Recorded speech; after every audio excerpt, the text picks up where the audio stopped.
पिछले साल जब हिंदुस्तान में गोवा के अंदर एक एससीओ की ही वज़राए ख़ारजा की एक कॉन्फ्रेंस हुई थी, तो बिलावल भुट्टो साहब वहाँ पर 12 साल बाद as a Pakistani foreign minister गए थे। यानी कि कोई भी पाकिस्तान का इस लेवल का जो डिग्निटरी है, वो 12 साल बाद हिंदुस्तान का दौरा कर रहा था। इसी तरह इस साल भी एससीओ की कॉन्फ्रेंस पाकिस्तान में स्केड्यूल्ड थी, यानी कि शंघाई कोऑपरेशन ऑर्गेनाइज़ेशन की। और पहले एक्सपेक्ट यही किया जा रहा था कि शायद भारत बहुत सी इवेंट्स का बॉयकॉट कर चुका है रिसेंटली पाकिस्तान में, तो इस बार भी ऐसा ही हो जाए, लेकिन हुआ नहीं। और ये खुशाइंद बात थी कि जयशंकर साहब जो कि एक्सटर्नल अफेयर्स के मिनिस्टर हैं, वो 9 साल के बाद पाकिस्तान तशरीफ़ लाए। यानी कि पाकिस्तान का कोई फ़ॉरेन मिनिस्टर 9 साल बाद पाकिस्तान की सरज़मीन पर आया। एससीओ का जो इजलास था, आपको मालूम है कि शंघाई कोऑपरेशन ऑर्गेनाइज़ेशन तकरीबन 9 फुल मेंबर्स पर मुनहसर है, जिसमें सेंट्रल एशियन स्टेट्स हैं, ईरान है, पाकिस्तान है, इंडिया है, रशिया और चाइना है। हम कह सकते हैं कि दुनिया भर में यूएनओ के बाद अगर कोई रीजनल ऑर्गेनाइजेशन इतनी बड़ी है, जो कि दुनिया भर के 44% पॉपुलेशन को रिप्रेजेंट करती है, यानी कि 44% पॉपुलेशन इन कंट्रीज़ में रहती है। इसके अलावा परचेजिंग पावर की टर्म्स में 36% जीडीपी दुनिया का इन कंट्रीज़ में प्रोड्यूस किया जाता है। तो हम कह सकते हैं कि this is a massive region. और ये अलायंस भी अपनी तर्ज में सिर्फ एक ही है जो कि इतने बड़े लेवल पे ऑपरेट कर रही है। थोड़ा सा आपको इसका बैकग्राउंड बता दें इससे पहले कि जयशंकर साहब ने क्या कहा, क्रिकेट पर क्या बात हुई, और पाकिस्तान और भारत की टॉक्स हुई या नहीं हुई, उस पर बात करें। तो सबसे पहली चीज़ तो ये है कि यूएस इन्फ्लुएंस जो है दुनिया में, जब वो बाइपोलैरिटी के दुनिया से कोल्ड वॉर ख़त्म हुई और उसके बाद में यूनिलैटरल पावर बन के यूनाइटेड स्टेट्स इमर्ज किया, तो हमने ये देखा कि बहुत से रिजर्वेशंस थे, चीन को भी थे, रूस को भी थे।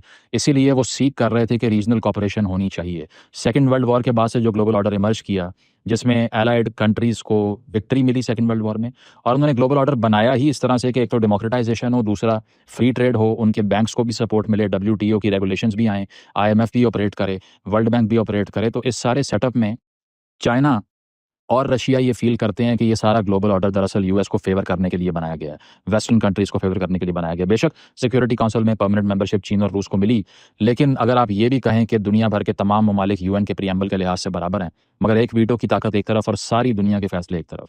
तो कहा यह गया कि एससीओ की तरह की ऑर्गेनाइजेशंस फ्यूचरिस्टिक हैं और वो ये सोच रही हैं कि हमने किसी दिन इस ग्लोबल ऑर्डर को, जो कि बड़ा प्रो वेस्ट और प्रो अमेरिका है, इसको काउंटर करना है। तो 2001-2 में शंघाई ग्रुप एससीओ बनता है। 2005 में अमेरिका इसकी ऑब्जर्वर मेंबरशिप क्लेम करता है, अप्लाई करता है, रिजेक्ट हो जाती है। 2005 के अंदर ही एससीओ की तरफ से ये कहा जाता है कि जितने एससीओ कंट्रीज़ हैं इस रीजन में, यूरेशियन रीजन में, यहाँ से यूएस फोर्सेस निकल जाएं। तो यूएस बड़ा हॉस्टिलिटी फील करता है कि ये अलायंस तो बनी हमारे खिलाफ रही है। इसके बाद जाके ये स्टेटमेंट भी ऑन रिकॉर्ड है कि यूरोपियन काउंसिल के मेंबर्स ये कहते हैं कि ये एंटी नेटो अलायंस है। उसकी वजह ये है कि रूस भी मिलिट्री डिज़ाइंस रखता है, दुनिया की दूसरी सबसे बड़ी फ़ौज है, और वो ये समझते हैं कि मिलिट्री कोऑपरेशन एससीओ का मेन फीचर होना चाहिए। जॉइंट ड्रिल्स भी होती हैं चीन और रशियन मिलिट्री की, और इसके साथ साथ ट्रेड कोऑपरेशन की भी बात होती है। पाकिस्तान ने भी इमरान खान साहब की हुकूमत के अंडर ये बात की थी कि डॉलर टर्म्स में ट्रेड करना बंद करना चाहिए, रीजनल करेंसीज में ट्रेड होनी चाहिए। तो आपको तो पता है कि दुनिया का सारा global financial order dollar terms में ही ऑपरेट करता है after the Bretton Woods system. तो वो भी यूएस एक थ्रेट फील करता है इससे। तो इसीलिए एससीओ को यूरेशिया की नेटो कह सकते हैं। बहुत से लोग ये बात करते हैं, बहुत से लोग इससे डिसएग्री भी करते हैं, बट ये उस लेवल तक जाती है या नहीं, ये वक्त बताएगा। इसके साथ साथ अगर बात की जाए यूएस रिस्पांस की, जो कि पाकिस्तान में ये कॉन्फ्रेंस हुई, तो मैथ्यू मिलर जो कि स्टेट डिपार्टमेंट के रिप्रेजेंटेटिव हैं, उन्होंने ये कहा कि अच्छी बात है, पाकिस्तान का राइट है कि वो किसी भी अलायंस का हिस्सा बने, लेकिन टेरिटोरियल सॉवरेनिटी को ब्रीच नहीं करना चाहिए। अब ये मज़ाका खेज़ बात है कि यूएस ये कह रहा है कि टेरिटोरियल सॉवरेनिटी का ख्याल करना चाहिए, बट इस रिस्पांस से आपको आइडिया होता है कि US is sceptic of the organisation. ठीक है, आगे चलें तो इस ऑर्गेनाइजेशन का ये जो इजलास था, इसमें हुआ क्या, अब इस पर बात कर लेते हैं। सबसे बड़ा डेलीगेशन रशिया से आया, हिंदुस्तान का डेलीगेशन भी आया, जयशंकर साहब आए, उनका वेलकम किया गया नूर खान एयरबेस पे, और शहबाज शरीफ साहब ने हाथ मिलाया, स्पीच भी की उन्होंने। लेकिन उससे पहले हम उनकी स्पीच के कंटेंट को डिस्कस करें। 8 स्पेसिफिक एग्रीमेंट साइन हुए। इन 8 एग्रीमेंट्स में से जो सेलियंट फीचर्स थे, उसमें रीजनल काउंटर टेररिज्म की बात थी, प्रोटेक्शनिज्म के खिलाफ पॉलिसी फॉर्मेशन की बात थी। यानी कि डब्ल्यूटीओ जब सैंक्शन लगा देता है, यूनिलैटरल सैंक्शन लगा लेता है, तो उसके ऊपर इन्होंने ये कहा कि हमें कोई फ्रेमवर्क, कोई ऑप्शन बनानी चाहिए कि हम उसका मुकाबला कर सकें, क्योंकि ग्लोबल फाइनेंशियल ऑर्डर अनजस्ट है। ये एक बहुत बड़ी स्टेटमेंट है। साथ साथ यूएन रेजोल्यूशंस की सपोर्ट करने की भी बात की गई। ऐसा भी नहीं है कि वो खुल के कहते हैं कि हम यूएन के अगेंस्ट हैं। इनफैक्ट 2023 के अंदर यूएन में एक रेजोल्यूशन आई थी, जिसके तहत ये कहा गया कि एससीओ और यूएन के दरमियान कोऑपरेशन होनी चाहिए। सारी दुनिया ने वोट कर दिया, 2 कंट्रीज़ ने उसके खिलाफ वोट दिया, इसराइल ने और अमेरिका ने। इससे आपको पता चलता है कि कौन कहाँ पर लाई करता है। जहाँ तक ताल्लुक़ है भारत का, तो भारत हमेशा से एक सेंट्रिस्ट किस्म की, एक मॉडरेट किस्म की, नॉन पार्टिज़न किस्म की, नॉन अलाइन्ड किस्म की फ़ॉरेन पॉलिसी ऑपरेट बड़ा इंटेलिजेंटली करता है। अब भी आप अगर देखें तो भारत क्वाड का भी हिस्सा है, और क्वाड का आपको पता है उसमें यूएस, जापान, ऑस्ट्रेलिया और इंडिया शामिल हैं। भारत ब्रिक्स का भी हिस्सा है जिसमें ब्राज़ील भी है और कंट्रीज़ हैं, लेकिन एससीओ का भी हिस्सा है। तो एक तरफ वेस्टर्न कैंप में भी एंगेजमेंट दिखाई देती है, ईस्टर्न कैंप में भी एंगेजमेंट दिखाई देती है। तो बड़ी इंटेलिजेंट मैनूवर से यहाँ पर भी वेस्ट फील करता है कि इंडिया अपनी फॉरेन पॉलिसी को बैलेंस करने के लिए एससीओ के साथ चल रहा है। लेकिन इसके साथ-साथ इंडिया स्केप्टिक भी है कि चाइनीज़ इन्फ्लुएंस बढ़ सकता है एससीओ से, क्योंकि चाइना को इससे ज़्यादा फ़ायदा है। तो ये 8 किस्म के एग्रीमेंट होते हैं, और पाकिस्तान के लिए इसको सक्सेस कहा जाता है, जो कि मैं एग्री करता हूँ, बिकॉज़ पाकिस्तान की डिप्लोमेटिक प्रोफाइल बेहतर हुई। बहुत अरसे बाद यहाँ पर कोई इतने बड़े लेवल पे इस तरह का इवेंट हुआ, मल्टीलैटरल कोऑपरेशन की बातें हुई। और साथ-साथ ये कि जो बेल्ट एंड रोड इनिशिएटिव है, यानी कि जो सिल्क रोड और हमारा गवादर जो बन रहा था, और China Pakistan economic corridor CPEC की बात होती है। बीआरआई यानी कि बेल्ट एंड रोड इनिशिएटिव जो चीन का प्रोजेक्ट है, उस पे सबने एंडोर्समेंट दी सिवाय इंडिया के। तो आपको पता चलता है कि बैठे तो सब इकट्ठे हुए थे, लेकिन कुछ दिल में रिजर्वेशंस थी सबकी एक-दूसरे के साथ। जयशंकर साहब की स्पीच की बात करें तो उन्होंने कांग्रेचुलेट किया पाकिस्तान को कि प्रेसिडेंसी मिली है आपको एससीओ की। साथ-साथ उन्होंने इन्वेंडो में, यानी कि डायरेक्टली रेफर किए बगैर इनडायरेक्ट स्टेटमेंट जो दी, बड़ी मीनिंगफुल थी। उन्होंने कहा जी अगर if trust is lacking, friendship and good neighbourliness is missing, we need to address it. उन्होंने ये कहा कि चार्टर में ये लिखा हुआ है कि जो 2-3 गोल्स थे, जब तक वो अचीव नहीं होंगे, ट्रेड और कोऑपरेशन नहीं हो सकती। तो अगर ट्रस्ट ही नहीं होगा, अगर एतमाद ही नहीं होगा नेशंस को एक-दूसरे पर, अगर फ्रेंडशिप ही दरमियान में नहीं होगी, और गुड नेबरलीनेस, यानी कि आप अच्छे हमसाये नहीं बन सकते अगर। Now this goes to Pakistan and China as well. तो फिर आप ये कह नहीं सकते कि कल को आपका बड़ा म्यूचुअल ग्रोथ का फ्यूचर हो सकता है। जयशंकर साहब ने ये क्लियर कर दिया that he has reservations with bilateral issues.